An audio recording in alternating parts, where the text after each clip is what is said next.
do like a monthly or weekly reading basket. Like that's what I've been doing.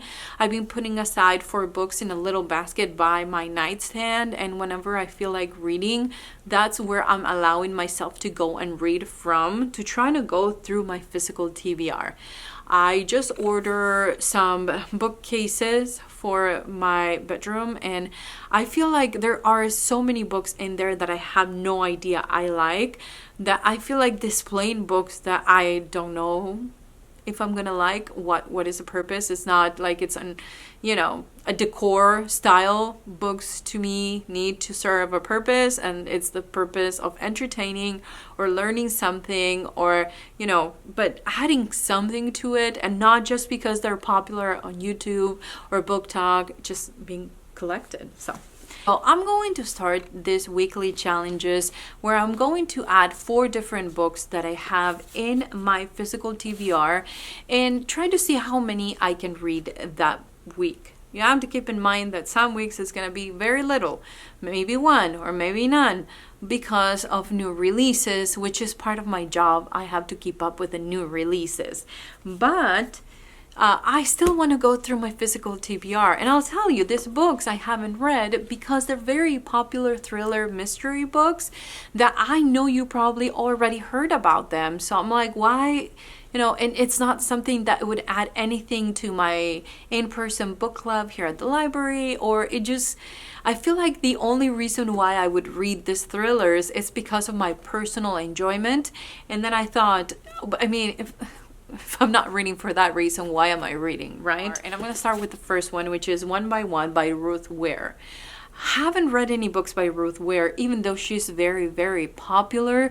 I don't know if I'm going to click with her writing style, but why have I had this book for months and months now in my shelves and haven't even read it? It's like I'm afraid to not like her writing style.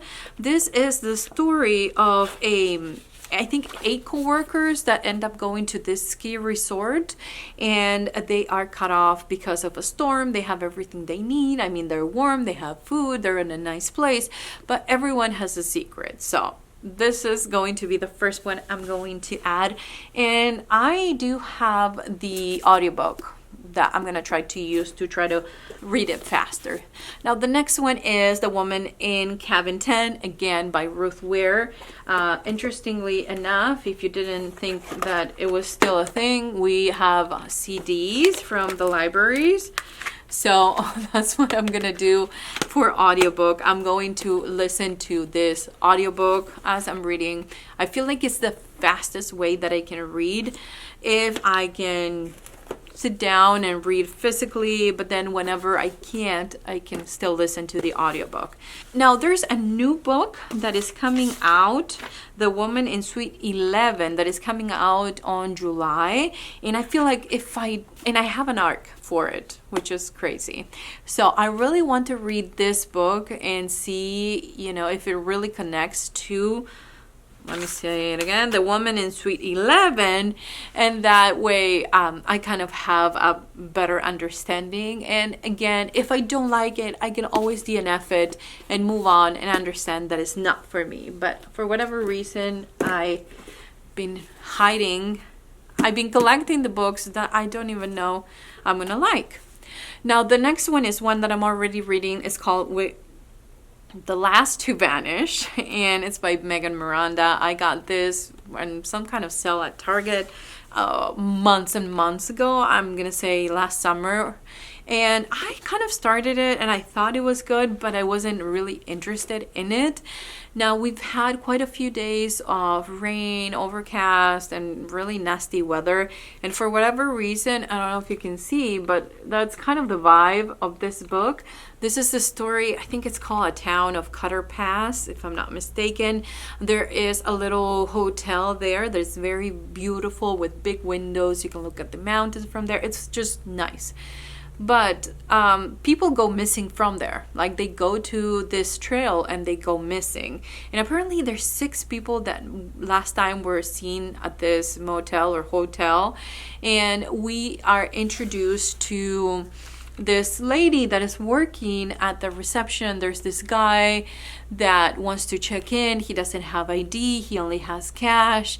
And then we figure out who he really is. And like I said, I haven't read the entire book, so I can't tell you, but I did get the CDs, book and CDs. So I'm gonna try to do both, and that way try to finish it faster. I have to say that this far, I do like it. I feel like it's very atmospheric. I can see the big windows, the dark mountain, the rain, the big trees. It's definitely very atmospheric, and I'm enjoying it quite a bit. The other one that I'm reading, and I think I'm going to try to finish tonight, is Just the Nicest Couple by Mary Kubica.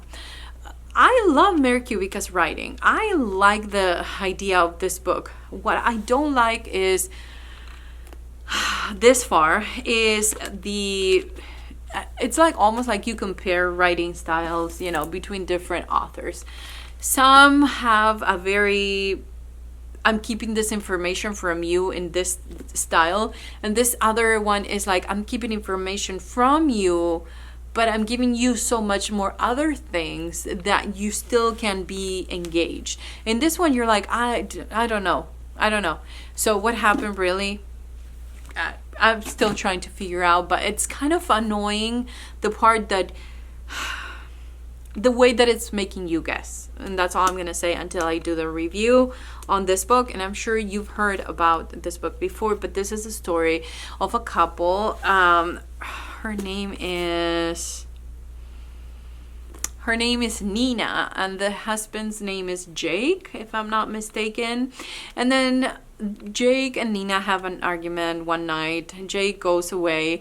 It's very common for him to disappear if they're arguing. He's a doctor. Sometimes he gets called into the hospital, or he'd go spend the night at a hotel, but he usually likes to go out and cool down before coming back to his house. But he doesn't come back that night, not the next night, and then the days go by and he's nowhere to be found until the hospital. The wife is like, oh my gosh, I can't tell anybody that I had a fight with my husband. I'm like, if your husband is missing for a few days, I think it's safe to say that you need to figure out if he's dead, if somebody took him, or if he left. If he left, at least you'll know. But this lady is... she's so concerned about how it looks on the outside that it kind of bothers me. Anyway, she tells her friend Lily about it. She's a teacher, and Lily is also a teacher. So she tells Lily about it, and Lily is acting kind of suspicious. And then we follow Lily and her husband Christian, who Lily's seen Jake the day after he had the fight. They had a little encounter, and now... It's crazy. I don't want to say anything else. I think you should read it if you think it's interesting enough. I just don't like how the characters are portrayed in this book, and like the kind of thing that they're hiding it makes no sense. Like, no person would not call the police under some of the circumstances that are in this book. So yes, you do have to suspend your disbelief. And I don't know. I just want to finish it, get back to you, and I'll let you know. I'm almost done with it. I also been doing the audiobook, but it didn't have a hold on Libby, and that way I don't have to use my CD player. Anyways, thank you so much for being here today, guys. Let me know what is in your weekly reading basket, and I'll talk to you guys next time. Bye, guys.